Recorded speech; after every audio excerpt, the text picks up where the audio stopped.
नमस्कार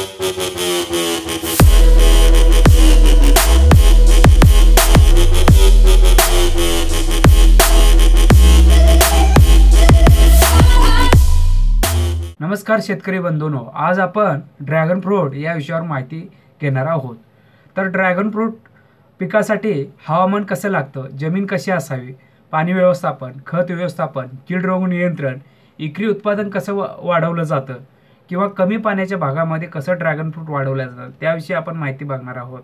आणि त्याच्या बाजारपेठेमध्ये काय किंमत आहे आणि बाजारपेठेमध्ये कुठं विकलं जातो ते सविस्तर माहिती आपण आता इथे घेणार आहोत।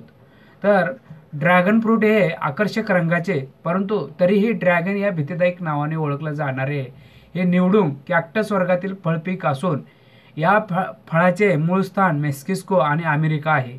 ते मुख्यतः व्हिएतनाम देशात उत्पादित होत असले तरी या फळ पिकाची लागवड थायलंडमध्ये मोठ्या प्रमाणात झाल्याचे दिसून येते। वरून गुलाबी, पिवळा आणि वरून गुलाबी व आतून पांढरा गर असे ड्रॅगन फ्रूटचे 3 प्रकार पडतात। यातील वरून गुलाबी दिसणाऱ्या फळांचा गरही गुलाबी तर पिवळ्या रंगातील फळांचा गर पांढरा असतो। सध्या तरी भारतात मोठ्या प्रमाणावर लागवड होत नसल्याने श्रीलंका व चीनमधून आयात केले जाते। हे फळ वर्षभर उपलब्ध असते। पारंपरिक पिकाशिवाय विशिष्ट वनस्पती सुद्धा शेतकऱ्यांना चांगले उत्पादन मिळवून देऊ शकतात। याचे हे चांगले उदाहरण आहे। या वनस्पतीचे वैशिष्ट्य म्हणजे तिची फुले रात्री उमलतात म्हणून तिचे परागसिंचन वटवाघूळ व पतंग यांच्यामार्फत होते। फुले रात्री उमलत असल्याने या वनस्पतीला मून फ्लॉवर किंवा क्वीन ऑफ नाईट असेही म्हणतात। या वनस्पतीच्या पानालाच हे फळ लागते। कळी लागल्यापासून 1 महिन्यात हे फळ पक्व झाल्यावर ते गुलाब पुष्पासारखे दिसते। फळाच्या सालीवर पाकळ्या असतात। साल गुलाबी व पाकळ्या गुलाबी व त्यांना हिरवी छटा असते।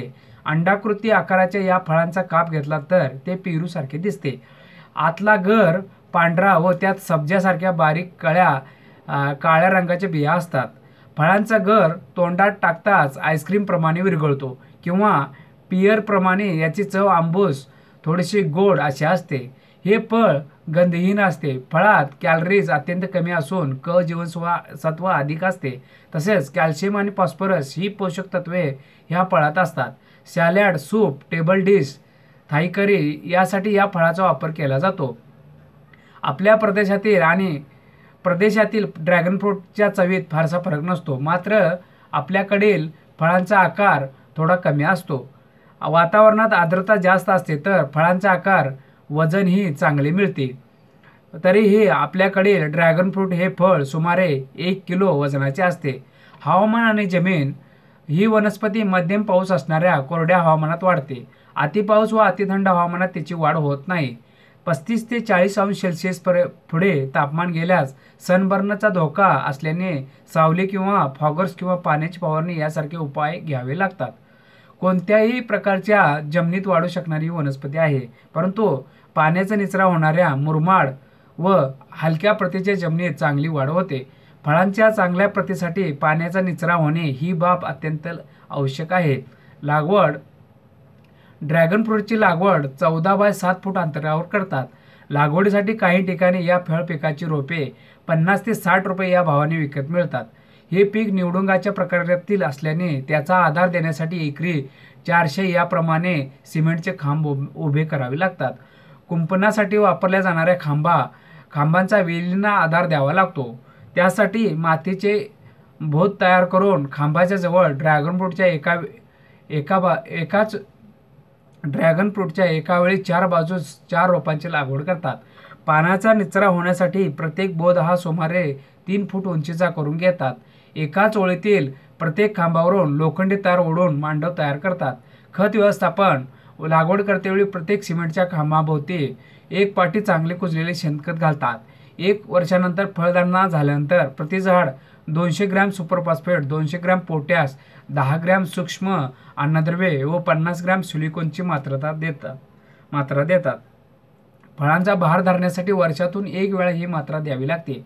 पाणी व्यवस्थापन पावसाळ्या व्यतिरिक्त प्रति झाड 8 लिटर पाणी लागते। उन्हाळ्यात किंवा फळधारणा अवस्थेत ही गरज वाढते। ठिबकद्वारे केवळ 4 तास पाणी दिले तर सुमारे 1 किलो वजनाचे एक फळ मिळते। पाणी कमी असेल तर फळांचे वजन कमी होते। निवडुंग वर्गीय वनस्पती असल्याने ड्रॅगन फ्रूटची बाग पाण्या वाचून जळून जात नाही. पाणी नसेल तरी ड्रॅगन फ्रूटचा भार धरता येतो. फळधारणा आणि काढणी. वाढलेल्या रोपांना खांबाला सुतळीने बांधून रोपे तारेवर चढवतात. आधारासाठी खांबाच्या शेवटच्या टोकाला चौकोनी रिंग तयार करून त्यावर रोपे सोडतात. रिंग व तारेच्या आधाराने तेथे ड्रॅगन फ्रूट चांगले पसरते. पानाच्या डोळ्यातून दुसरा डोळा फुटून त्याचा फुटवा वाढतो. एका वर्षात फळधारणा सुरू होते. एका वर्षातून 5 ते 6 वेळा फळांचा बहार येतो. ड्रॅगन फ्रूटचा बहार जून ते नोव्हेंबरपर्यंत म्हणजे 6 महिने असतो. या फळात बहारावर बहार येतो. एकाच पानाला सुमारे 3 ते 5 कळ्या निघतात. कळीचे फूल व फुलातून फळ अशी क्रिया घडते. ड्रॅगन फ्रूटच्या प्रत्येक झाडापासून सुमारे 30 ते 35 किलो तर एकरी सुमारे 15 ते 18 टन फळे निघतात. मोठ्या बाजारपेठेत प्रति किलो 200 ते 250 रुपये इतका भाव मिळतो. मुंबई, पुणे, औरंगाबाद, नागपूर इत्यादी मोठ्या शहरामध्ये या फळाला जास्त मागणी आहे. कीड व रोग नियंत्रण. ड्रॅगन फ्रूट वर डाळिंबावरील तेल्यासारखा रोग पडतो. त्यामुळे त्याची पाने सडतात. साधारणपणे उन्हाळ्यातच या रोगाचा प्रादुर्भाव होतो. अतिपाऊस व पाण्यामुळे फळकच होऊ शकते. त्याचप्रमाणे झोंटोमोनास कॉम्पेक्ट्रिस या बुरशीमुळे वनस्पती मर रोगाला बळी पडते. फळबहाराच्या काळात बुरशीजन्य कीटकनाशक औषधांच्या प्रतिबंधक फवारण्या दर 15 दिवसातून एकदा कराव्या लागतात. बाकी वर्षभर कोणतीही फवारणी करावी लागत नाही. ड्रॅगन फ्रूट कोणी खावे? बाहेरून दिसायला गडद गुलाबी रंगाचे व आतला घर पांढरा असून खाण्यायोग्य काळ्या बिया असतात. अतिशय मोहक असे हे फळ चवीला मात्र बऱ्यापैकी सौम्य व चव असते. याच्यातील पोषक तत्वे शरीरासाठी अत्यंत उपयुक्त आहेत. या फळाला असलेली कर्बोदके आतड्यांना निरोगी ठेवण्यास मदत करतात. ड्रॅगन फ्रूट खायचे कसे? नवीन माणसाला हे फळ खायचे ते माहीत नसते. या फळीची साल काढून घराच्या चकत्या करून हे फळ खाता येते व केळीचे साल अर्धवट सोडून जसे खातो तसे ते खाता येते. कात्री किंवा चाकूच्या साहाय्याने फळावर उभे चाप केले तर साल अर्धवट सोलता येते. अशावेळी ते फळ आईस्क्रीमसारखे दिसते. हे फळ फ्रीजमध्ये थंड करून खाल्यास फार छान लागते. तर शेतकरी मित्रांनो, ड्रॅगन फ्रूटविषयी आपण इथेच थांबू आणि आपल्याला अजून माहिती पाहिजे असेल तर खाली दिलेल्या कमेंट करू शकता, तुम्ही लाईक करू शकता आणि सबस्क्राईब करू शकता. त्यावरून मला कळेल की तुम्हाला अजून माहिती पाहिजे. धन्यवाद.